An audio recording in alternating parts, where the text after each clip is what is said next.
ആകാശവാണി. നമസ്കാരം. പ്രത്യേക വാർത്താ ബുള്ളറ്റിൻ വായിക്കുന്നത് തുളസീദാസ് പരമേശ്വരൻ. തൃശൂർ മുണ്ടത്തിക്കോട് വെടിക്കെട്ടപകടത്തിൽ മരിച്ച 7 പേരുടെ പൂർണ്ണ മൃതദേഹങ്ങൾ ലഭിച്ചു. അതിൽ 3 പേരെ തിരിച്ചറിഞ്ഞിട്ടുണ്ട്.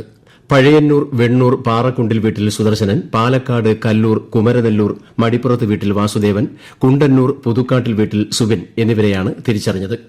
സുദർശനന്റെയും വാസുദേവന്റെയും സുബിന്റെയും മൃതദേഹങ്ങൾ ബന്ധുക്കൾക്ക് കൈമാറി. ബാക്കി 6 പേരെ തിരിച്ചറിഞ്ഞിട്ടില്ല. 13 പേർ ചികിത്സയിൽ കഴിയുകയാണ്. തിരിച്ചറിയാനാവാത്ത വിധത്തിലുള്ള ശരീരഭാഗങ്ങൾ ലഭിച്ചിട്ടുണ്ട്. ഇവ തിരിച്ചറിയാൻ ശാസ്ത്രീയ പരിശോധനകൾ ആവശ്യമാണ്. അപകടത്തിൽപ്പെട്ടവർക്ക് മികച്ച ചികിത്സ നൽകുന്നതിന് തൃശൂർ മെഡിക്കൽ കോളേജും മെഡിക്കൽ സംഘവും പൂർണ്ണ സജ്ജമാണെന്നും ജില്ലാ കളക്ടർ അറിയിച്ചു. തൃശൂർ മുണ്ടത്തിക്കോട് വെടിക്കെട്ടപകടം നടന്ന സ്ഥലത്ത് നിന്നും 2 ശരീരഭാഗങ്ങൾ കൂടി കണ്ടെടുത്തു. കെടാവർ നായ്ക്കളെ ഉപയോഗിച്ചുള്ള തിരച്ചിലിൽ ആണ് ശരീരഭാഗങ്ങൾ കണ്ടെത്തിയത്. സ്ഫോടനം നടന്ന സ്ഥലത്തിന് സമീപത്തെ പാടശേഖരത്തിൽ നിന്നാണ് ശരീരഭാഗങ്ങൾ കണ്ടെത്തിയത്. മന്ത്രിമാരായ K Rajan, M B Rajesh തുടങ്ങിയവർ സംഭവസ്ഥലത്ത് എത്തി. അപകടം തൃശൂർ ജില്ലാ ക്രൈംബ്രാഞ്ച് ഡിവൈഎസ്പിയുടെ നേതൃത്വത്തിലുള്ള പ്രത്യേക സംഘം അന്വേഷിക്കും. തൃശൂർ പൂരം നടത്തിപ്പിൽ തീരുമാനം നാളെ രാവിലെ 10:30 കളക്ട്രേറ്റിൽ പ്രത്യേക യോഗം ചേരും. ജനപ്രതിനിധികളും ദേവസ്വം ഭാരവാഹികളും പങ്കെടുക്കും. ജമ്മുകശ്മീരിലെ പഹൽഗാമിൽ നിരപരാധികളായ 26 വിനോദസഞ്ചാരികൾ കൊല്ലപ്പെട്ട ഭീകരാക്രമണത്തിന് ഇന്ന് 1 വർഷം തികയുന്നു. രാജ്യത്തെ നടുക്കിയ ഈ ക്രൂരകൃത്യത്തിന് മറുപടിയായി ഇന്ത്യൻ സായുധ സേന നടത്തിയ പ്രത്യാക്രമണങ്ങളുടെ ഓർമ്മ പുതുക്കുകയാണ് രാജ്യം. ഭീകരവാദത്തിന്റെ ഒരു രൂപത്തിനു മുന്നിലും ഇന്ത്യ ഒരിക്കലും തലകുനിക്കില്ലെന്നും ഭീകരരുടെ ക്രൂരമായ ലക്ഷ്യങ്ങൾ ഒരിക്കലും വിജയിക്കില്ലെന്നും പ്രധാനമന്ത്രി നരേന്ദ്രമോദി. കഴിഞ്ഞ വർഷം ഇതേ ദിവസം പഹൽഗാമിലുണ്ടായ ഭീകരാക്രമണത്തിൽ ജീവൻ നഷ്ടപ്പെട്ട നിരപരാധികളെ അനുസ്മരിക്കുകയായിരുന്നു അദ്ദേഹം. ക്രൂരമായ ആ ആക്രമണത്തിന് ഇരയായവരെ രാജ്യം ഒരിക്കലും മറക്കില്ലെന്ന് പ്രധാനമന്ത്രി പറഞ്ഞു. ഭീകരതയ്ക്കെതിരായ പോരാട്ടത്തിൽ രാജ്യം ഒറ്റക്കെട്ടാണെന്നും അദ്ദേഹം സാമൂഹിക മാധ്യമ പോസ്റ്റിൽ കുറിച്ചു. ജമ്മുകശ്മീരിലെ പഹൽഗാമിലുണ്ടായ ഭീകരാക്രമണത്തിന്റെ വാർഷികത്തിൽ ഇരകൾക്ക് ആദരാഞ്ജലി അർപ്പിച്ച് രാജ്യരക്ഷാമന്ത്രി രാജ്നാഥ് സിംഗും ആഭ്യന്തരമന്ത്രി അമിത്ഷായും. രാജ്യത്തിന്റെ ഐക്യത്തെ തകർക്കാൻ ശ്രമിക്കുന്നവർക്ക് ശക്തമായ ഭാഷയിൽ മറുപടി നൽകുമെന്ന് ശ്രീ രാജ്നാഥ് സിംഗ് ഓർമ്മിപ്പിച്ചു. ഭീകരതയോടും അതിനെ പ്രോത്സാഹിപ്പിക്കുന്നവരോടും രാജ്യം വിട്ടുവീഴ്ചയില്ലാത്ത നയം തുടരുമെന്ന് ശ്രീ അമിത്ഷാ വ്യക്തമാക്കി. പശ്ചിമബംഗാൾ നിയമസഭാ തെരഞ്ഞെടുപ്പിന്റെ ആദ്യഘട്ട വോട്ടെടുപ്പ് നാളെ നടക്കും. 16 ജില്ലകളിലായി വ്യാപിച്ചു കിടക്കുന്ന 152 മണ്ഡലങ്ങളിലാണ് ആദ്യഘട്ടത്തിൽ വോട്ടെടുപ്പ് നടക്കുന്നത്.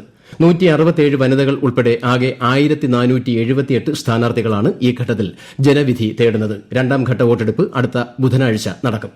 തമിഴ്നാട്ടിലെ 234 നിയമസഭാ മണ്ഡലങ്ങളിലേക്കുമുള്ള വോട്ടെടുപ്പ് നാളെ ഒറ്റഘട്ടമായി നടക്കും. രാവിലെ 7 മുതൽ വൈകിട്ട് 6 വരെയാണ് വോട്ടെടുപ്പ്. ഇന്ന് നിശബ്ദ പ്രചാരണമാണ്. സംസ്ഥാനത്ത് ആകെ 5,73,43,000-ലധികം വോട്ടർമാരുണ്ട്. മുൻ തെരഞ്ഞെടുപ്പുകളേക്കാൾ വാശിയേറിയ പ്രചാരണത്തിനാണ് ഇക്കുറി തമിഴ്നാട് സാക്ഷ്യം വഹിക്കുന്നത്. അഞ്ചരക്കണ്ടി ദന്തൽ കോളേജ് BDS വിദ്യാർത്ഥി നിതിൻ രാജ് മരിച്ച സംഭവത്തിൽ കോളേജ് പാത്തോളജി വിഭാഗം മുൻ തലവൻ doctor MK Ram, oral pathology വിഭാഗം അസോസിയേറ്റ് പ്രൊഫസർ ഡോക്ടർ സംഗീത നമ്പ്യാർ എന്നിവരുടെ മുൻകൂർ ജാമ്യാപേക്ഷയിൽ ഇന്ന് വാദം കേൾക്കും.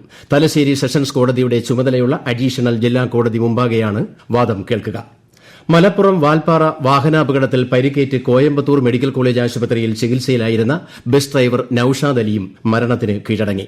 അതീവ ഗുരുതരാവസ്ഥയിൽ വെന്റിലേറ്ററിൽ തുടരവെ ഇന്ന് പുലർച്ചെയാണ് മരണം സംഭവിച്ചത്. നൌഷാദ് അലിയുടെ മരണത്തോടെ അപകടത്തിൽ മരിച്ചവരുടെ എണ്ണം 10 ആയി.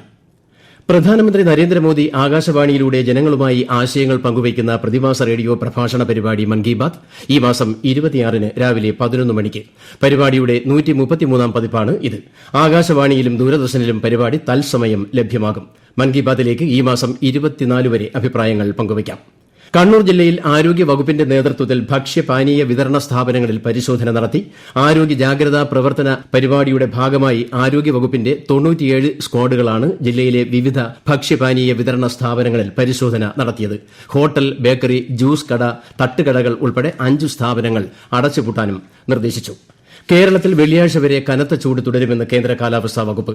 പാലക്കാട് 40 ഡിഗ്രി സെൽഷ്യസ് വരെയും, കൊല്ലം ജില്ലയിൽ 39 ഡിഗ്രി വരെയും, കോട്ടയത്ത് 38 ഡിഗ്രി സെൽഷ്യസ് വരെയും താപനില ഉയരാൻ സാധ്യതയുണ്ട്. സംസ്ഥാനത്ത് ചിലയിടങ്ങളിൽ ഇടിമിന്നലോട് കൂടിയ ഒറ്റപ്പെട്ട മഴ അനുഭവപ്പെട്ടേക്കാമെന്നും കാലാവസ്ഥാ വിഭാഗം മുന്നറിയിപ്പ് നൽകി.